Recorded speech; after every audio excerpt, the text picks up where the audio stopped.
에스겔서 세 번째 시간입니다. 에스겔 3강, 3강으로서 에스겔 4장에서부터 다시 보겠습니다. 4장 1절로부터 보겠습니다. 이제 너는 또한 기와를 가져다가 내 앞에 놓고 그 성읍 즉 예루살렘을 그 위에 그리고 그 성읍을 포위하여 성을 향하여 운제를 세우고 성을 향하여 토로를 쌓으며 또 성을 향하여 진을 치고 주위에 성을 향하여 공격용 망치들을 세우라.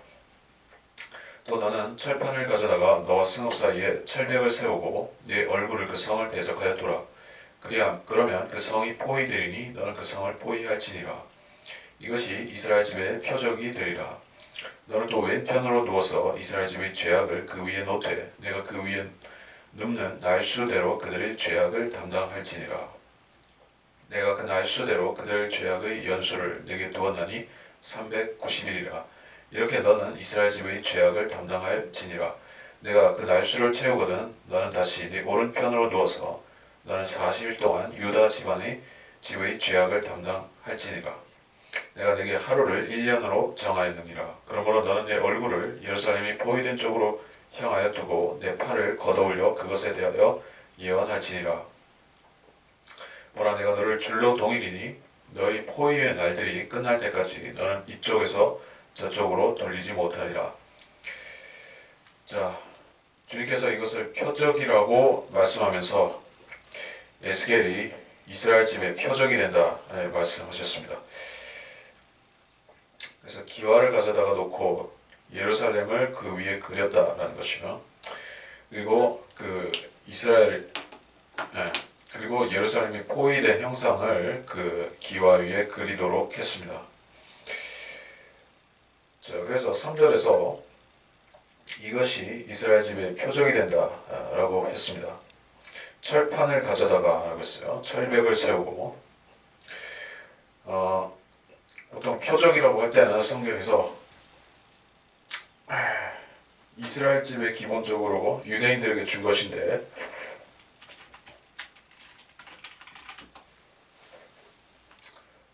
자, 표적이라는 것 자체가 성경에 처음 등장한 것이 출애굽기라는 것을 여러분은 알고 계십니까? 출애굽기에서 시작했습니다. 기적이라는 것이 물론 표적과 딱 똑같다라고 말할 수는 없어요. 표적은 기적을 포함하는 것입니다. 그러나 모든 표적이 곧 기적은 아니에요. 그래서 출애굽기 4장 8절에 보면 만일 그들이 너를 믿지 아니하고 처음 표적의 소리에 경청하지 않으면 그들이 나중 표적의 소리를 믿으리라. 주님께서 표적은 그들 즉 이스라엘 사람들이 하나님께서 그들을 이제 이집트 땅에서 이끌어내시겠다는 그 약속의 증거로 보여주겠다고 하신 것이에요.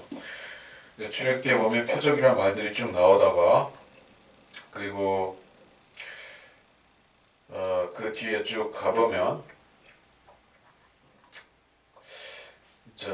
마태복음 16장 4절 신약에 가서 악하고 음란한 세대가 표적을 구하나 선지자 요나의 표적 밖에는 줄 표적이 없도다 하시고 그들을 떠나가시니라. 이스라엘이 그 세상에서 구출될 때 세상에서 성별되는 사건이었었죠.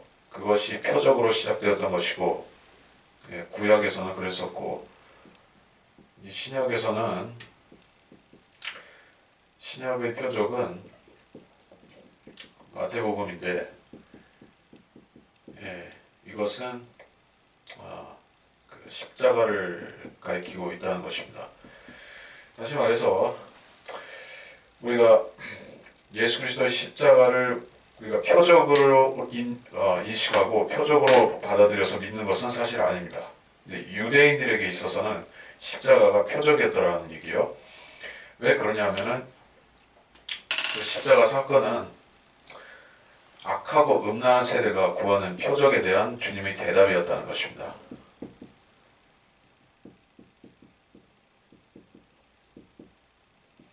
세대가 표적을 요구하기에 주님께서는 십자가 요나의 표적을 제시하셨다는 것이요. 그리고 구약에서는 역시 이집트 땅에 있던 그 유대인들, 이스라엘 사람들은 악하고 음란한 세대인 것이 맞습니다. 그래서 그들은 광야에 들어갔을 때 하나님께서 인도하심을 따르지 않고 수시로 반역하고 또 그 가나안 땅에 들어가라고 명령하셨을 때도 그 정탐꾼들 거짓 보고를 받아들이고 그들은 하나님께 패역하게 행했던 것을 알 수가 있어요. 그래서 패역하고 악한 세대, 그러한 유대인들에게 보여주는 증거가 표적이다라는 얘기요. 그러니까 신약 그리스도인들은 표적과는 상관이 없는 사람들, 그렇게 되는 것입니다. 우리한테 십자가가 표적이 되려면 우리가 직접 그 갈보리 현장에 있다는 전제로 그것을 보고 그것을 의심하고 믿지 않고 거부하는 그러한 유대인 세대가 우리여야 되는 것이죠. 근데 우리는 그런 사람들이 아니죠. 지금 이 시대 예수님을 구주로 믿은 사람들은 그 주님 초림 당시에 주님이 직접 여러 가지 놀라운 표적들을 행하시고 심지어 그분이 십자가에서 죽으시는 인류의 죄를 대속해서 죽으시는 사건을 봄에도 믿지 않는 그 악하고 음란한 세대가 우리는 아니란 얘기예요. 근데 우리는 그것을 표적으로 받아들인 것이 아니라 그 주님께서 우리를 위해 피 흘리고 죽으셨다는 사실을 믿음을 복음에 순종하고 우리가 그분을 믿었을 때 구원을 받았다는 얘기예요. 그러니까 우리하고 상관 있는 표적은 아니죠. 하여튼 표적이라는 것이 기본적으로 알아야 될 것은 유대인이다 것이요. 유대인에게 있어서는 하나님께서 표적으로 역사하시는데 언제까지냐 하는 게 그 표적이 어디까지 언제까지 나타나는가. 지금 이 시대에도 해당이 될 수 있고 대환란 때까지도 유대인들은 표적으로 인도받을 것입니다. 그들이 회개하라는 하나님의 명령이 표적을 통해서 오는 것이요. 대환란 때는 모세와 엘리야가 표적을 행하죠. 모세와 엘리야 두 증인이죠. 이 사람들이 표적을 행하는데 대환란 때의 표적, 수많은 표적들을 행할 것이요. 그래서 구약 시대에는 유대인을 위한 표적, 신약 시대에도 유대인을 위한 표적, 대환란 시대도 유대인을 위한 표적인 것입니다. 이런 식으로 되는 것이요. 그리고 4절 이하의 내용은 굳이 설명할 필요가 없이 평이한 내용입니다. 그래서 하루를 1년으로 간주한다 하는 그러한 날수와 연수를 연계시키는 하나의 체계가 등장했어요. 여기 본문에서는 그런 체계입니다. 근데 하루가 1000년을 의미할 수도 있고, 그렇죠. 베드로 사도 같은 경우에는 하루가 1000년이라는 그 체계로 적용했습니다. 근데 본문에서는 그것을 1년으로 잡았어요. 그래서 40일을 유다집이 죄악에 담당하는 기간으로 정했다는 얘기예요. 그리고 이스라엘의 경우에는 390일이다 이렇게 정했습니다. 그리고 7절 8절에서는 에스겔이 포위된 예루살렘의 그런 입장으로 꼼짝하지 못하고 그 기간 동안에 누워 있어야 된다는 명령을 받은 것이요. 이게 실질적으로 그렇게 에스겔이 사람들 앞에서 이러고 있었다는 얘기예요. 390일 동안 한쪽으로 누워 있고 왼쪽으로 누워 있고 또 40일 동안 오른쪽으로 누워 있고 꼼짝을 못하는 이게 예언입니다. 그러니까 예언이라는 것은 단순히 무슨 말을 하고 사람들한테 설득을 하고 심판을 그냥 선포하고 지나가는 그러한 의식적인 것이 아니라 예언이라는 것은 이렇게 말하자면은 예언은 보여주는 것, 즉 예시, 보여주기 또는 퍼포먼스라고 하죠. 퍼포먼스다. 또는 시범이라고도 할 수가 있어요. 이런 식으로 유대인들에게는 이렇게 하신 것이에요. 근데 지금 그래야 할 필요는 없죠. 유대인들은 표적을 구한 사람들이고, 다시 말해 주님께서 이렇게 직접 보여주셔야지 믿을까 말까 하는 사람들이고, 이방인들은 보여주지 않아도 우리가 믿을 수가 있어요. 성령을 받았으면 이 시대에 우리가 표적을 가지고 믿을 필요는 없고, 지금 이 본문에서 우리는 그 유대인들이 표적을 보고 하나님이 경고를 받았다는 것을 보지만 우리들 자신은 표적을 보고 믿는 사람들은 아니다. 자, 계속 보면 9절부터 너는 또한 밀과 보리와 콩과 팥과 조와 귀리를 가져다가 한 그릇에다 담고 그것으로 빵을 만들어 네가 옆으로 눕는 날수대로 390일을 먹을지니라. 너는 내가 먹을 음식을 무게로 달아서 하루 20세켈씩 때를 따라 그것을 먹을지니라. 넌 또한 물도 되어서 마실지니 6분의 1 흰씩 때를 따라 마실지니라.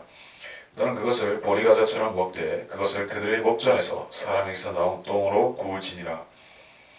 또 주께서 말씀하시기를 이스라엘 자손들이 내가 그들을 쫓아낸 이방인들 가운데서 그들의 불결한 빵을 이같이 먹으리라 하시기에 내가 말씀드리기를 주 하나님이여 어서서 내 혼이 더럽혀지지 않았사오니 이는 어려서부터 지금까지 스스로 죽은 것이나 찢긴 것은 내가 먹지 아니하였고 가증한 고기를 내 입에 넣지 아니하였음이니이다 했더니 주께서 내게 말씀하시기를 보라 내가 사람의 똥 대신에 쇠똥을 주노니 너는 그것으로 내 빵을 준비할지니라 하시고.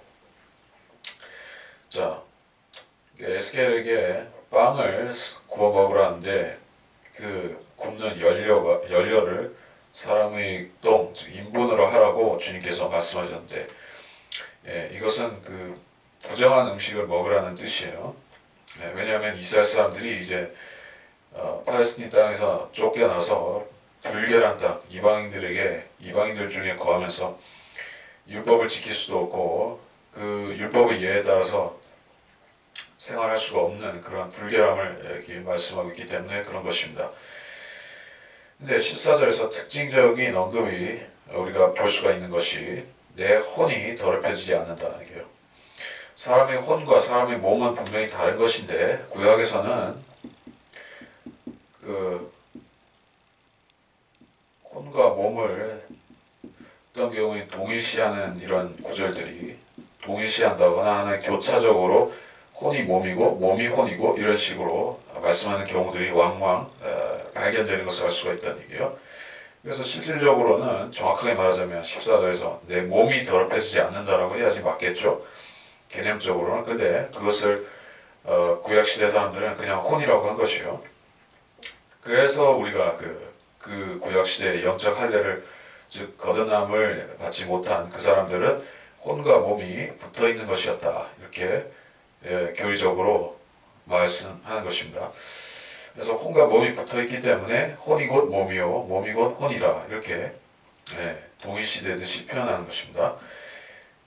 그래서 이것에 대해서 우리가 내 혼이 더럽혀지지 않았다에 대해서 사도행전 10장 14절을 잠깐 보겠습니다.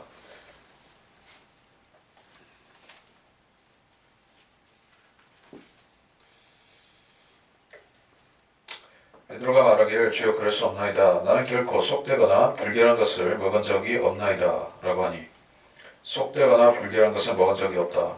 근데 신약 성도들에게 있어서는 속되거나 불결한 것을 이라는 그 음식 규례가 교리로서는 적용되지가 않고 있습니다. 그 디모데전서 4장 3절로 5절에 보면 그렇습니다.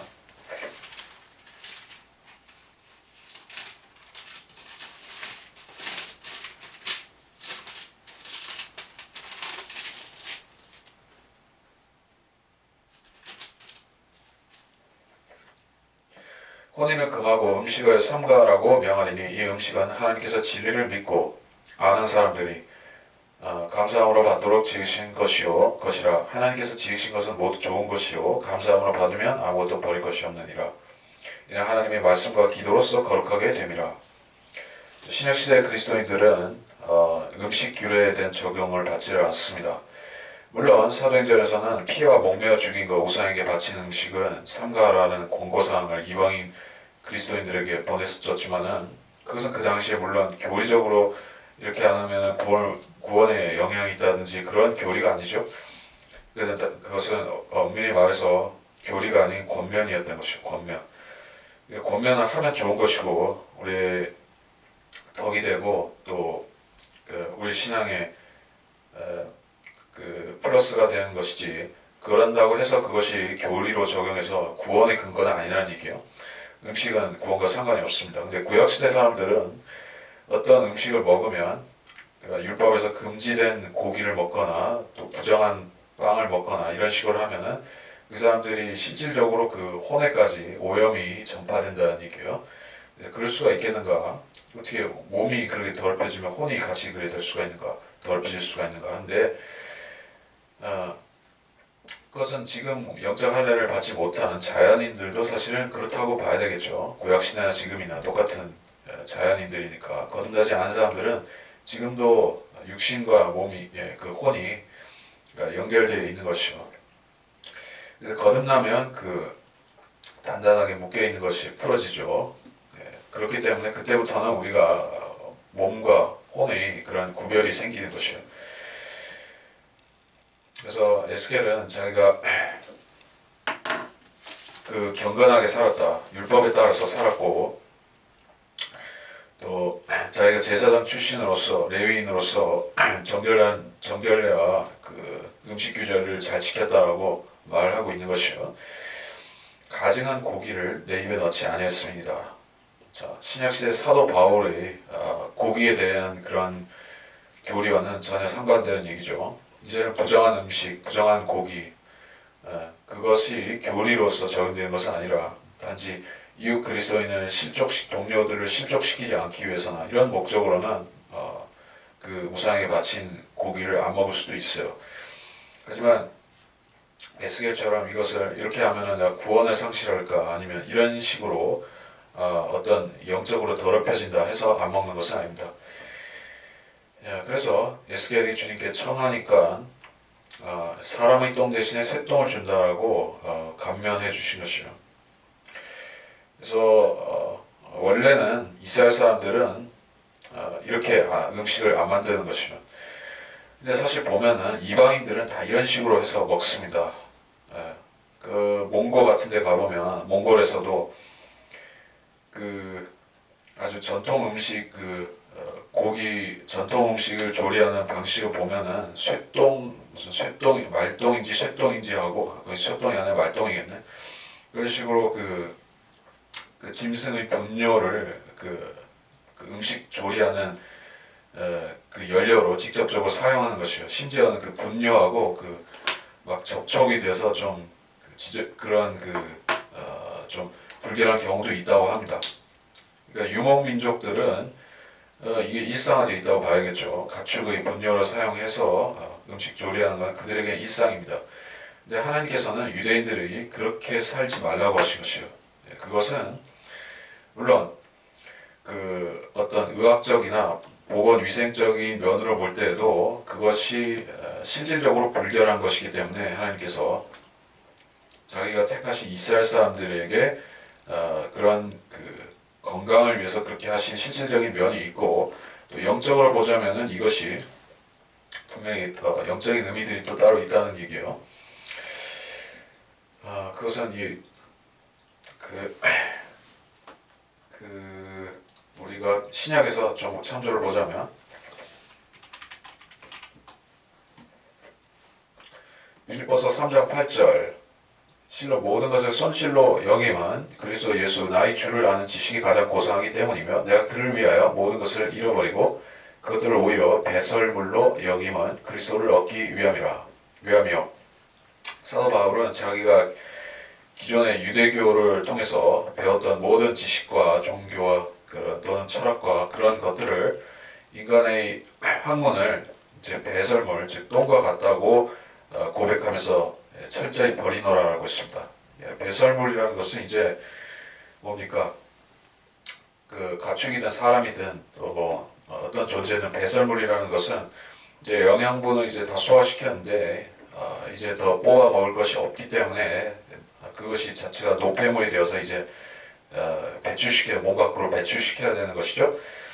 만약에 이 배설물이 똥을 배출을 안 시킨다고 하면 어떻게 되는가? 그것이 몸 안에 남아 있으면은 일종의 독이 되는 것이 독이 돼요. 그래서 그 사람이나 그 짐승을 죽일 수도 있는 것이에요. 그래서 몸 안에서 반드시 배출이 돼야 되는 것입니다. 그러니까 독소라는 얘기예요. 독소.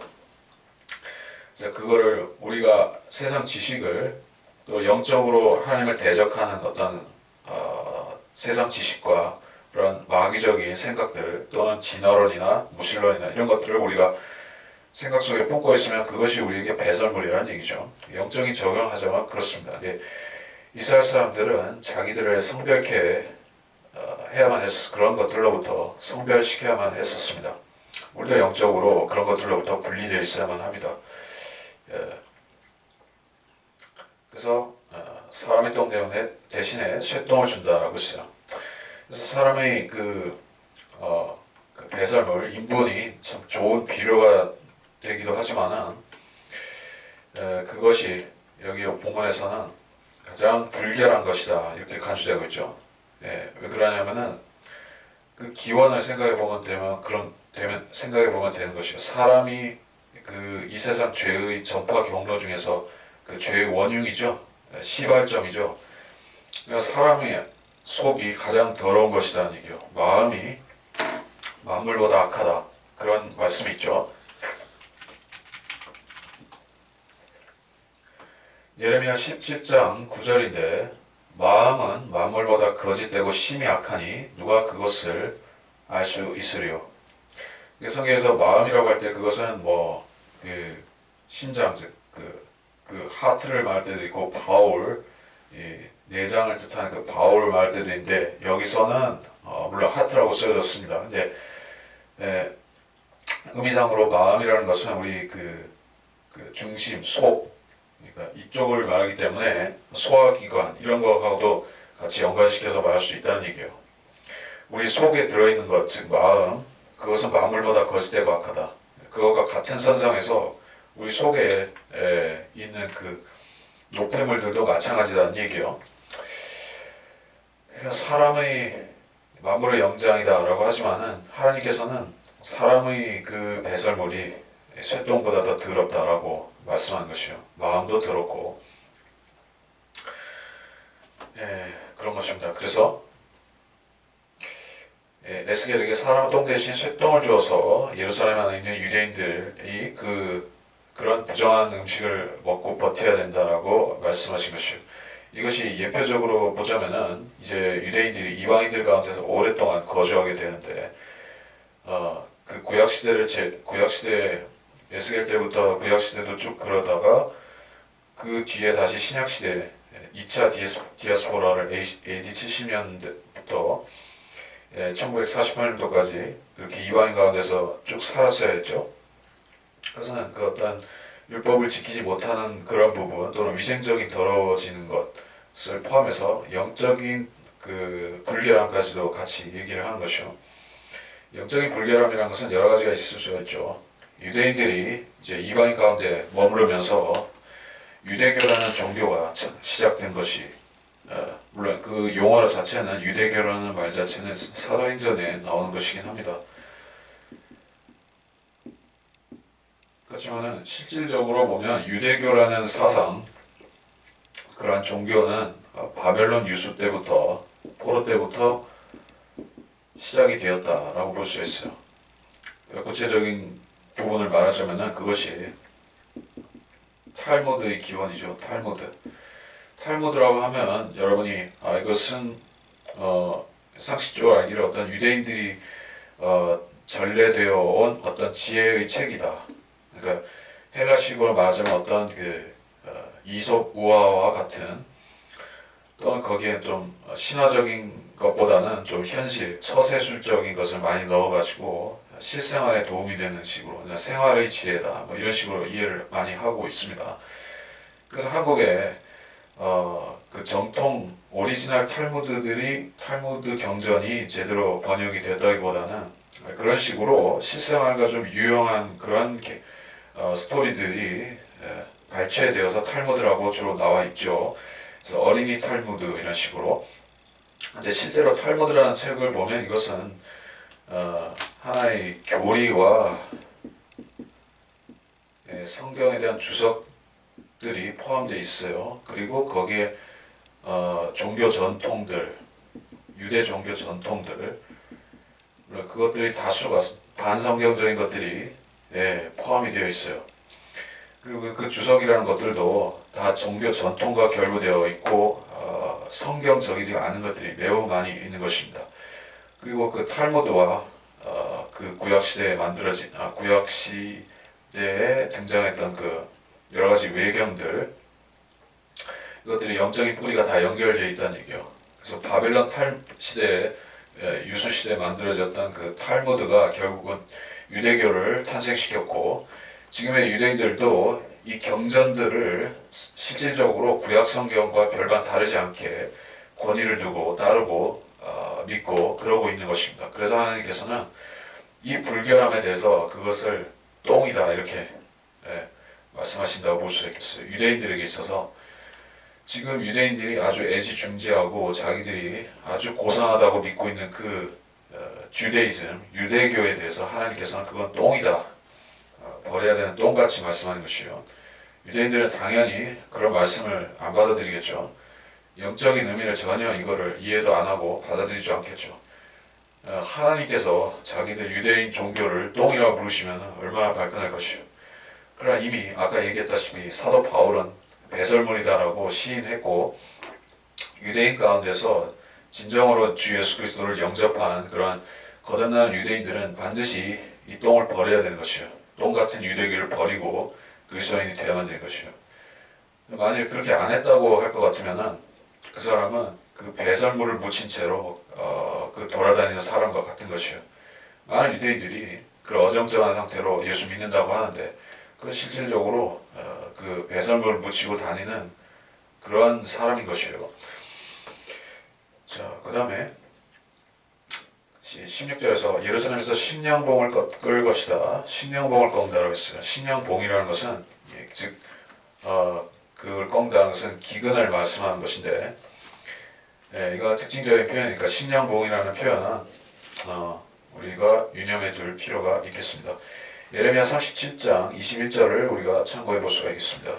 예레미야 37장 21절.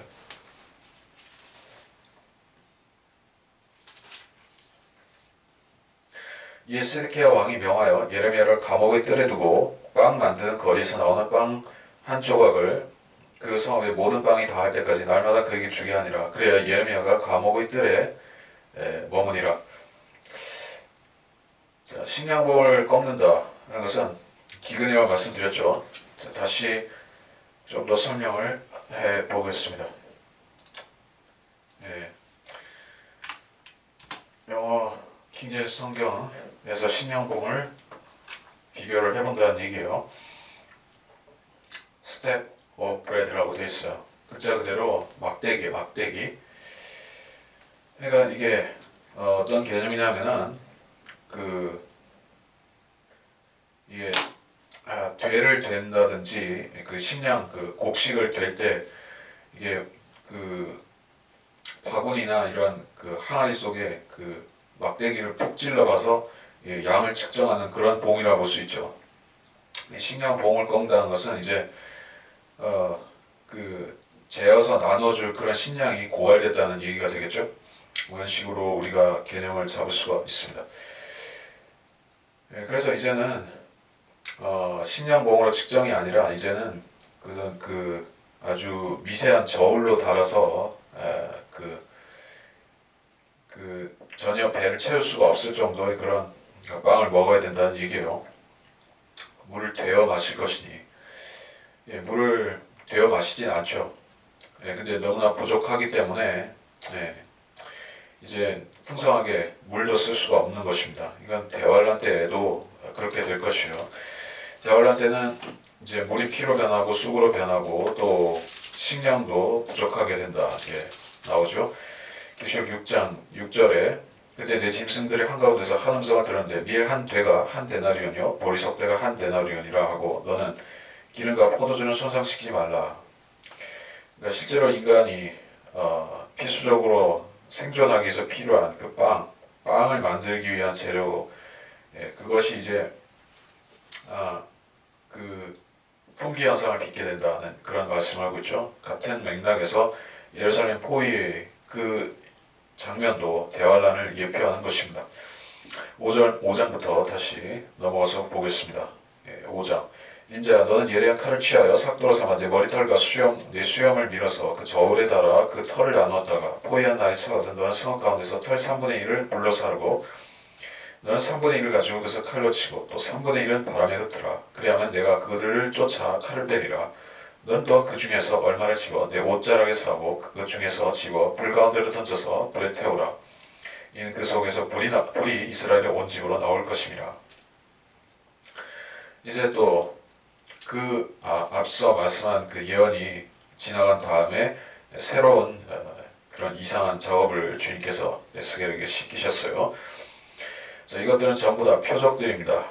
그래서 이런 장면들을 유대인들 앞에서 그대로 시연해서 보여주는 것이 이것이 판토마임이라고 하죠. 무언극, 그런 예언이 되는 것이요. 대사는 없지만 어떤 행동으로 예언을 대체하는 것이요. 우리는 물론 문자로 보고 있기 때문에 우리는 문자적이지만은 그 사람들은 다 눈앞에서 어떤 연극 장면을 보듯이 본 것이요. 자, 그게 어떤 것인가? 머리털 수염을 밀어라. 자, 이것도 사실 그 레위인들은 하면 안 되는 행위죠. 레위인들뿐만 아니라 유대인들도 금기시되는 행위인 것이요. 그 사람들은 머리털을 손상시키거나 수염을 깎거나 하는 것을 안 합니다. 근데 정통 유대인들 보면은 다 수염 기르고 다니죠. 예, 그게 다 종교적인 전통이면서 또 성경에서도 나름 근거가 있는 그런 그 행위인 것이에요. 근데 이제 대머리로 이렇게 머리털을 밀라고 했을 뿐 아니라 수염도 밀라고 했어요. 그러니까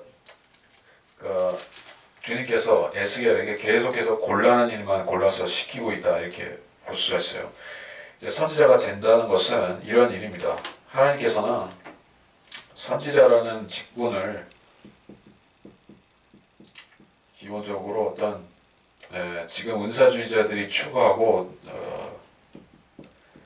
은사주의자들이 추구하는 것은 큰 자가 되는 것이죠.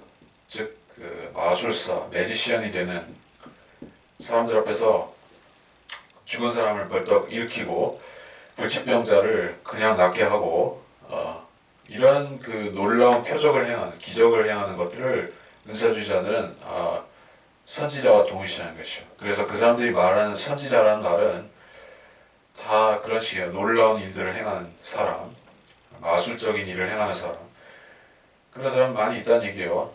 그 은사주의에서 수십 년 동안 그런 거 많이 해왔었고 지금도 한국에서도 그런 거 아직도 하고 있을 뿐만 아니라 이제 은사주의가 세계 방방곡곡에 다 있어가지고 특히 아프리카나 못 사는 제3세계 이런 오지 같은 데 가보면 다 은사주의가 퍼져 있는 것이에요. 은사주의 기독교.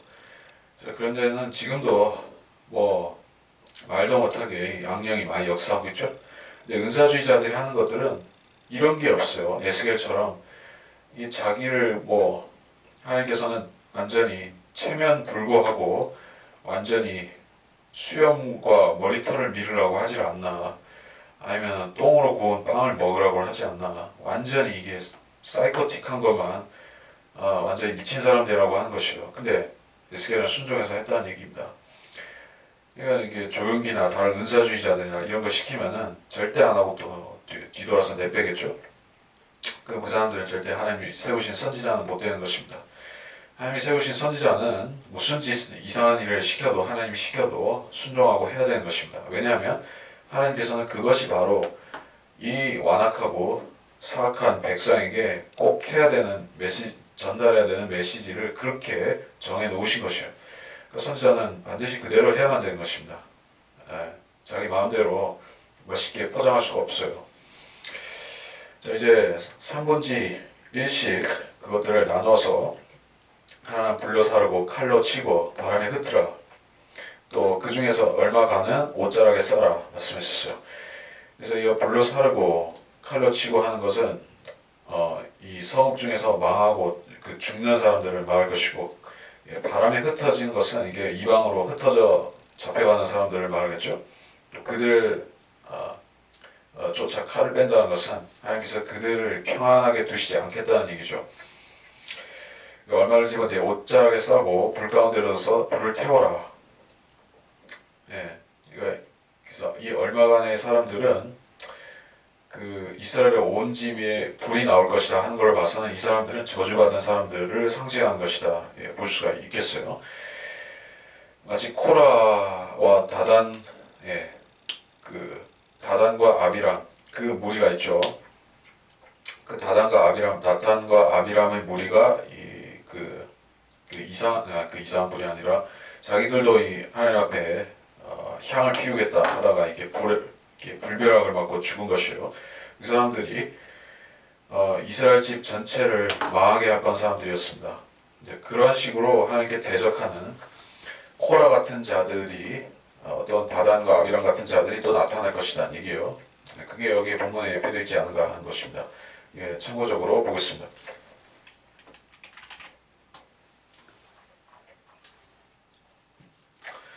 유다서 1장 11절에 그들에게 화 있으리라. 이는 그들이 카인의 길로 갔고 또 상을 위하여 발람의 잘못을 따라 탐욕스럽게 달려갔으며 코라의 모반으로 멸망하였습니다. 대환란 때 멸망당하는 유대인들과 그 악인들은 어떤 특성인가? 카인과 같고 또 거짓 선지자 발람과 같고 또 코라 같다라고 했습니다. 이 마지막 세 번째 부분이 그러한 그 배교한 유대인들과 관련이 있다는 얘기예요. 코라 같은 자들은. 자, 5절부터 주 하나님이 이같이 말하노라. 이것이 예루살렘이라. 내가 이것을 민족들과 그녀를 둘러 있는 나라들 가운데 두었으나 그녀가 민족들보다 더 많이 내 명령을 사악함으로 바꿨고 내 규례를 그녀를 둘러싸고 있는 나라들보다 더 많이 바꾸었으니 이는 그들이 나의 명령과 규례를 거부하고 그것들 안에서 행하지 아니하였습니다. 그러므로 주 하나님이 이같이 말하노라. 너희가 너희를 둘러싸고 있는 민족들보다 더 번성한 고로 내 규례를 행하지 아니하고 내 명령도 지키지 아니하며 너희를 둘러싸고 있는 민족들의 공의에 따라 행하지도 아니하였으므로 주 하나님이 이같이 말하노라. 보라 나곧 내가 너를 대적하여 민족들의 목전에서 내 가운데서 심판을 행하리라. 내가 너희 모든 가증함 때문에 전에도 행하지 아니했고 앞으로도 더 이상 행하지 아니할 그 같은 일을 내 안에서 행하리라. 그리하여 내 가운데서 내 아비들이 그 아들들을 먹고 아들들이 그들의 아비를 먹으리니 그리하면 내가 내 안에서 심판을 행하여 내가 너희 모든 남은 자들을 사면에 흩으리라. 그러므로 주 하나님을 말하라. 내가 살아있나니 내가 너희 모든 혐오스러운 것들과 내 모든 가증한 것들로 내 성소를 더럽혔으므로 내가 또한 반드시 너를 소멸시킬 것이요 내 눈이 아끼지 아니할 것이며 내가 어떤 긍휼도 베풀지 아니하리라. 자, 5절에 민족들과 그녀를 둘러싸이는 나라들 가운데 두었다. 예루살렘에 대한 심판인데 그녀가 역시 예루살렘이 내 명령을 사악함으로 바꿨다. 율법을 어겼다는 것이요. 역시 율법의 규례를 그 주변 나라들이 자연법이 있죠. 그 사람들이 양심법이 있고 자연법이 있죠.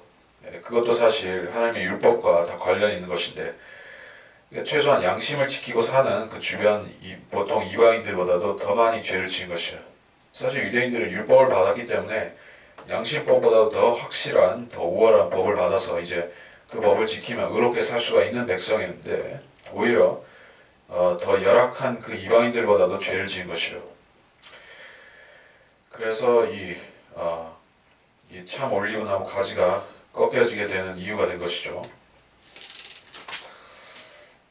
자, 그래서 7절에서 보면 너희를 둘러싸고 있는 민족들의 공의에 따라 행하지도 아니하였으므로, 자, 일반적인 이방인들도 공의를 행할 수가 있다라고 주님 말씀하셨어요. 그게 무슨 뜻인가 하면은 이방인들이 구원받을 때는 그 사람들이 어떤 사람들인가 보면은 된다는 얘기예요. 처음에 복음을 들을 기회를 받았던 이방인들, 그 이방인들 가운데서 사도행전 10장에 나오는 코넬료라는 사람이 있었습니다. 코넬료는 유대교에 들어온 사람이긴 하지만 이방인이기 때문에 온전한 그 유대인을 할 수는 없는 사람. 그럼에도 그는 어떤 사람이었던가? 경건한 사람이고 하나님을 두려워하는 그런 사람이었습니다. 또 율법에 따라서 가난한 사람 구제하고 기도도 하고 그런 사람이었던 것이요. 하지만 아직까지 구원을 받지 못했던 사람이었다. 그러니까 하나님께서는 경건한 이방인들을 불경건한 이방인들과 구별하시는 것이요. 구원의 기회를 받을 때 물론 경건한 사람들이 더 하나님 말씀을 더 잘 받아들이는 것은 꼭 그런 것은 아니지만 불경건한 가운데서도 그 복음을 받아들이는 수가 의롭게 되긴 하지만은 우리가 예시적으로 코넬 같은 경우를 보면 하나님께서 우선순위를 정하신 것을 볼 수가 있다는 것을 알 수가 있어요. 열심히 찾는 사람에게 주님께서 먼저 자신을 보여주신다는 그런 뜻인 것입니다. 우선순위는 있다. 그래서 여기서도 세상 사람들 가운데서도 공의를 행하는 백성들이 있고 또는 그 공의를 무시하고 사는 불법자들도 있다는 것이요. 또 그런 개인과 그런 민족들도 있는데 하나님께서 그런 자들을 차별해서 차등적으로 역사하시죠. 한국 민족이라든지 일본 민족이라든지 어느 쪽이 더 양심적으로 살려고 하는 민족인가 하는 그런 걸 보신다는 얘기예요. 그것이 민족들의 공의인 것입니다. 8절에 주 하나님이 이같이 말하노라 보라 나 곧 내가 너를 대적하여 심판을 행한다. 9절에서는 전에도 행치 않았고 앞으로도 행치 아니할 그 같은 일을 행한다라고 했어요. 전무후무하다는 뜻이죠. 그러니까 이것이 바로 대환란을 뜻하는 것입니다. 대환란은 전무후무한 환란입니다. 왜 전무후무한 것인가? 마태복음 24장 21절이 그렇게 말씀하기 때문에 전무후무합니다. 이는 그때 대환란이 있으리니 그와 같은 것은 세상이 시작된 이후로 지금까지 없었으며 또 결코 없을 것이기 때문이라. 여기서 문맥상에서 말씀하는 마태복음 24장의 문맥상에 말씀하고 있는 그 대환란이라는 것은 물론 다니엘의 70째 주 가운데서도 극심한 후 3년간 한때와 두때와 반때라고도 계시록에 나오죠. 그 3년 반을 물론 말씀하는 것입니다. 여기에서도 그 일을 행한다고 하는 여기서 행하는 주님께서 행한다는 이 일은 그 후 3년간에 행하실 그 유대인들에 대한 심판을 말씀하는 것이에요. 앞으로도 더 이상 행하지 아니한다라고 했죠. 전에도 없었고, 그러니까 대환란은 역사적으로 반복되지 않았다는 얘기입니다. 많은 사람들이 성경에 나오는 성경적인 그 용어인 대환란이라는 것을 그 환난, 일반적인 환난과 혼동한다는 얘기예요. 성경에는 그 한글 킹제임스 성경에는 환난이라는 말도 쓰고 환란이라는 말도 쓰는데 그 개인적인 우리가 찾아보면은 있어요.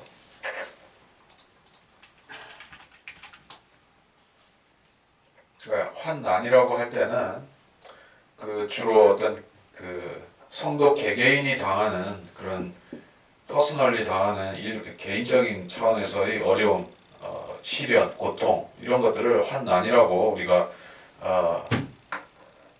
이렇게 구별해서 번역을 해 놓은 것이요. 잘 된 것이죠. 또 한편으로 환난이라는 환난이라고 할 때는 이게 어떤 집단적, 민족적 이런 개념으로 할 때는 환난이라고 씁니다. 물론 그 성경의 영어 킹제임스에서는 그런 식으로 되어 있지 않고 환난이나 다 트리뷸레이션은 소문자 트리뷸레이션이고 이것만 대문자 T로 시작하지만은 어쨌든 향상된 계시라는 게 무엇입니까? 이게 독자들이 더 쉽고 더 편하고 더 빨리 교리를 이해할 수 있게 하는 게 이게 우수한 성경이죠. 그래서 한글 킹제임스 성경은 영어보다 더 향상된 계시를 제공하고 있다고 볼 수가 있어요. 환난, 환란 그리고 대환란을 개념적으로 잘 구별을 해놨기 때문에 그래서 이게 집단적인 거기 때문에 이것은 간혹 그 대환란을 말할 경우도 있어요. 환란, 대환란. 하여간에 환란 얘기는 논외로 잠깐 한 얘기고, 자, 그 다음에 11절에 혐오스러운 가증한 것으로 성소를 더럽혔으므로 즉 그 예루살렘 성전의 지성소에 그 쓰레기들과 우상들을 들여놨다라고 주님께서 말씀하는 것이요. 이게 실제로 일어난 일이고 또 주님께서는 앞으로 일어날 일과 동일시하고 계신 것이요. 대환란 후 3년반이 시작되는 그때 그 적그리스도 멸망의 아들이 나타나서 그때 재건되어 있을 예루살렘 성전의 지성소에 멸망을 가증한 것, 즉 그 짐승의 형상을 세우겠죠. 그거를 우리가 예표적으로도 볼 수가 있다. 내가 반드시 너를 소멸시킬 것이요 내 눈이 아끼지 않고 긍휼도 베풀지 아니하리라. 자, 하나님께서는 심판을 일단 시작하시면은 인정사정 없이 하십니다. 그 전까지는 오래 참으심이었고, 그러니까 하나님의 오래 참으심이라는 것은 그냥 그 어떤 개인에 적용되는 것뿐만 아니라 민족적으로도 오래 참으심이 있죠. 그 이스라엘이 400년 동안 그 이집트에서 노예 생활을 하는 동안에 그 400년 동안에 자비를 받은 백성이 누구였습니까? 그 카나안 땅에 사는 그 함 족속들이 자비를 받은 상태였었죠. 그러니까 400년 동안 회개할 기회가 있었다는 얘기예요. 근데 그들이 계속 완악하게 하고 소돔과 고모라처럼 되어 가니까 그때 주님께서 이제 이스라엘을 끄집어내시면서 그 땅으로 들여보내서 그들을 다 죽이고 쫓아내고 한 것이요. 하나님의 자비는 400년도 될 수 있고 뭐 1000년도 될 수 있고 그 이상도 될 수가 있어요. 근데 심판을 시작하게 되면 그때는 여지가 없다는 얘기요. 그러니까 대환란도 마찬가지입니다. 지금은 은혜 시대인데 이제 대환란이 시작되어 버리면은 그때는 더 이상 하나님께 지금 같은 은혜를 구할 수가 없어요. 지금 같은 은혜는 없을 뿐더러 율법도 지켜야 되고 구원을 상실할 수 있고 그렇게 되면 사람들이 울부짖고 고통받는 때가 되는 것입니다. 자, 12절 내 가운데서 3분의 1은 전염병으로 죽을 것이요 그들은 기근으로 내 가운데서 진멸되리라. 또 3분의 1은 내 주위에 칼에 쓰러지리라. 또 내가 3분의 1을 사면에 흩어버리고 그들을 쫓아 칼을 빼리라. 아까 주셨던 그 예표의 해석이죠. 불로 사른다는 것을 이게 기근, 여기 전염병으로 죽고 또는 기근으로 죽는 것을 불이라고 불같은 재앙으로 묘사를 했습니다.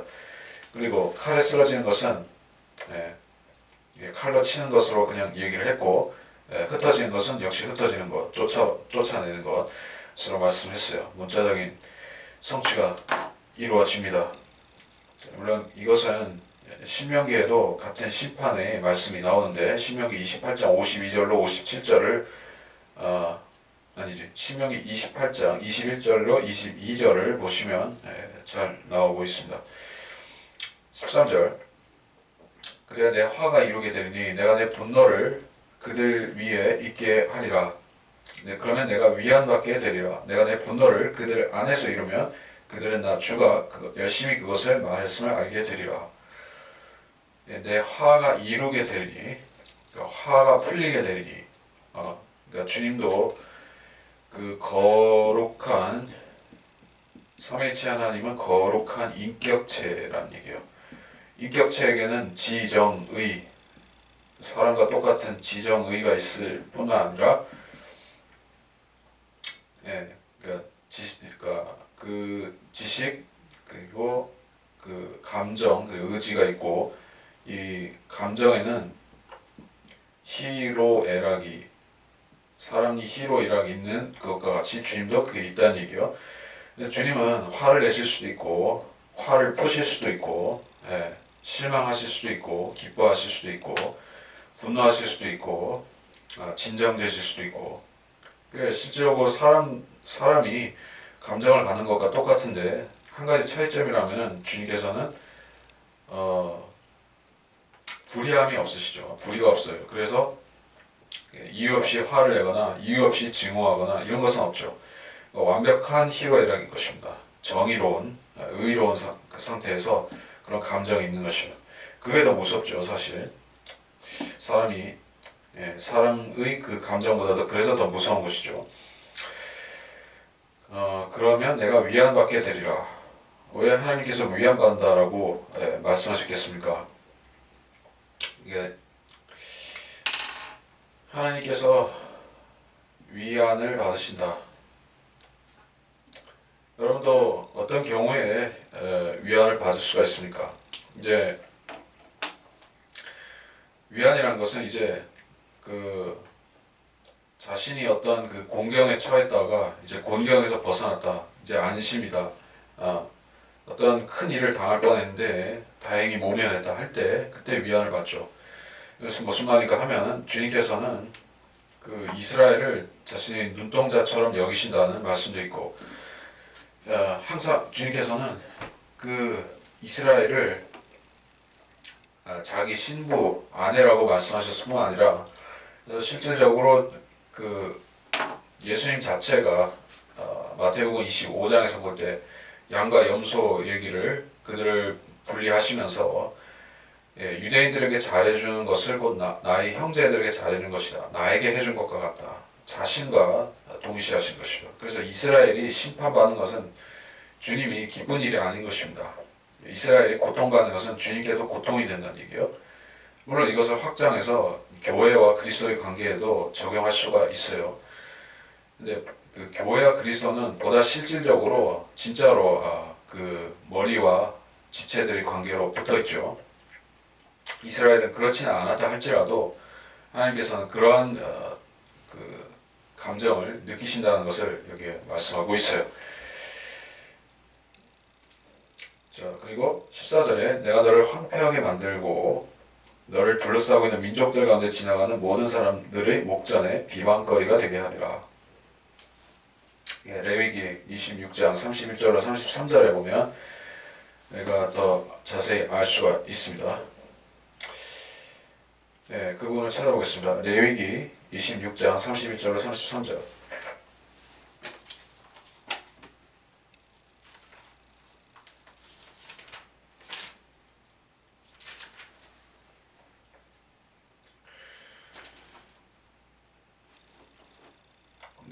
내가 너희의 성읍들을 쓸모없게 할 것이요 너희의 성소들을 황폐하게 할 것이요 또 나는 너희의 향기로운 향기를 냄새맡지 않을 것이라.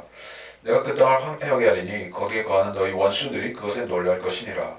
내가 너희를 이방 가운데 흩어버리고 너희를 쫓아 칼을 빼리니 너희 땅이 황폐하게 되고 너희 성읍들이 쓸모없게 되리라.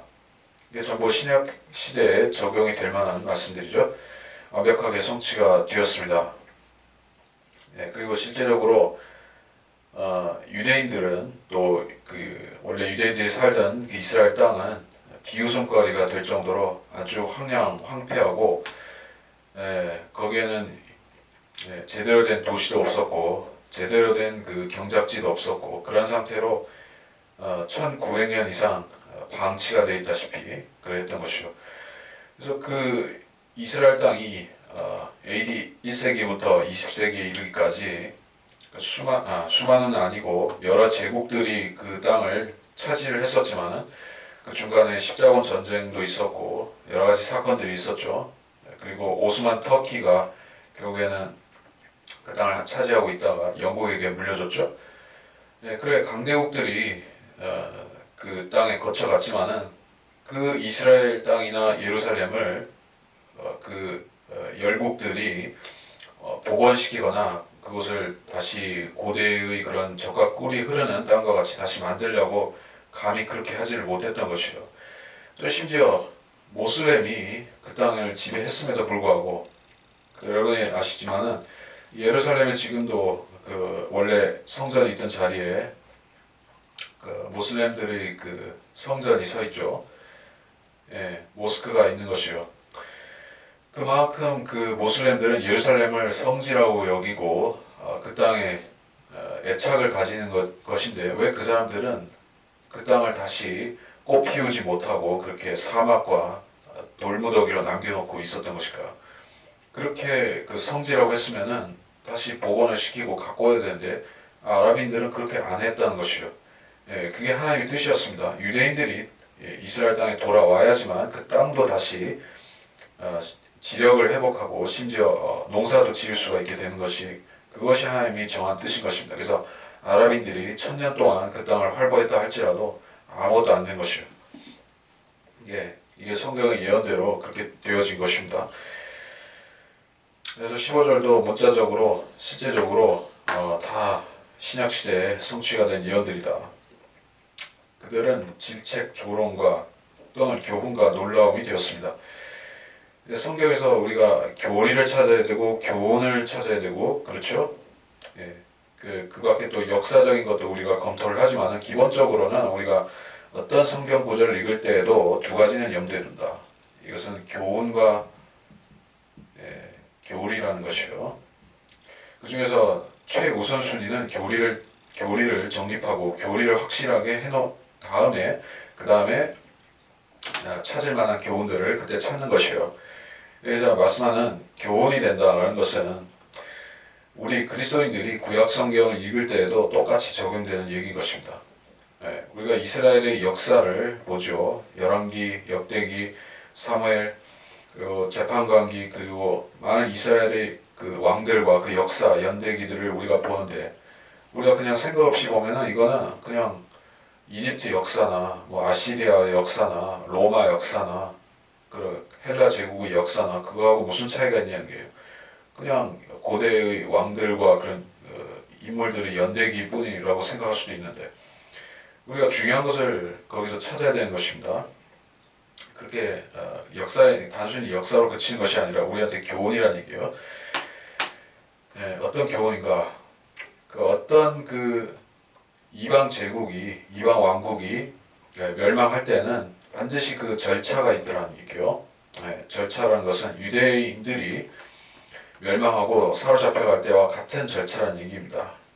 하나님께서 어떤 제국을 어떤 땅에 세우실 때는 그 사람들이 의롭고 정직하고 바르게 살라고 그 사람들을 그 땅의 주인으로 세워놓는데 나중에 사람들이 하나님 뜻을 잊어버리고 자비를 잊어버리고 멋대로 행하다가 소돔과 고모라처럼 불벼락을 맞고 또 그렇게 비참하게 망하고 하면서 또 그 땅의 주인이 교체가 되고 이게 수없이 인류 역사에서 또 신약의 역사에서 반복이 되어 왔다는 얘기예요.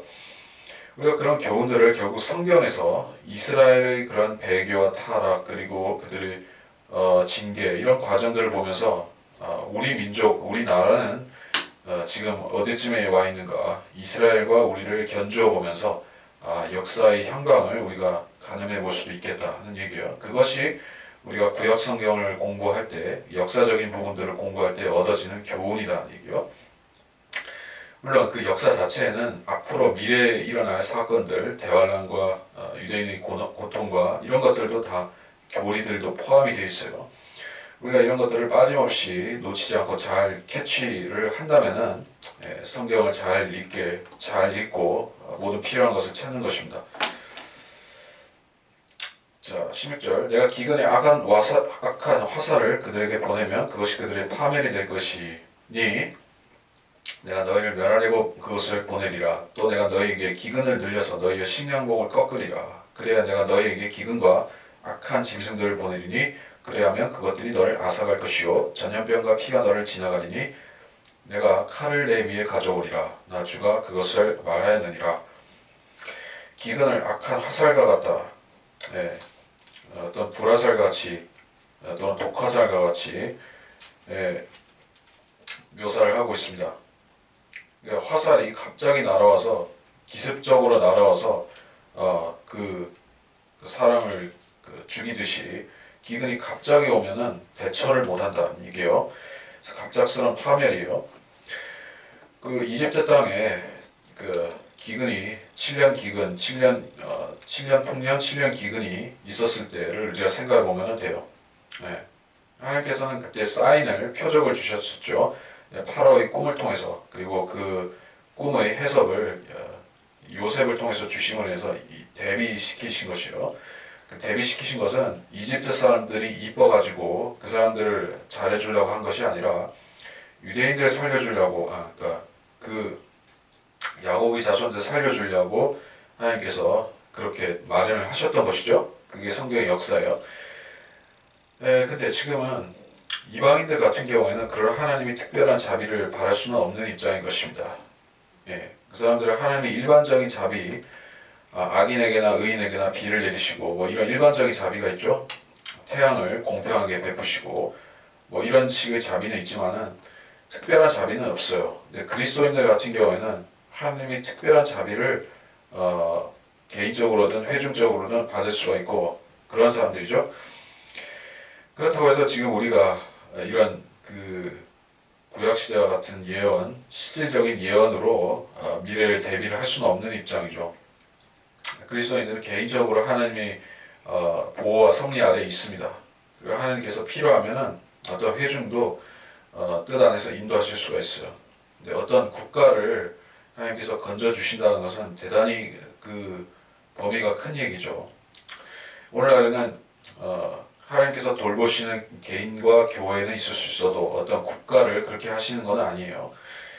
물론 사람들은 희망사항으로 그런 생각을 품고 또 하나님께 종종 구하곤 합니다.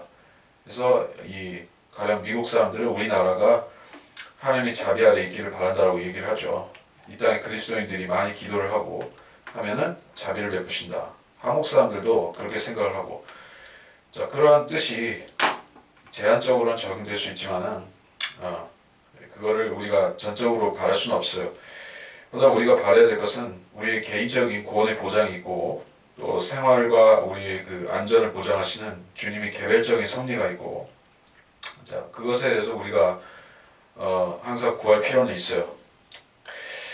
자, 어쨌든 대환란 때 유대인들은 갑작스런 재앙이 그들에게 임해서 대비할 수가 없이 이렇게 낭패를 보게 될 것이라는 말씀이에요. 마치 데살로니가 전서 5장에 말씀한 바와 같습니다.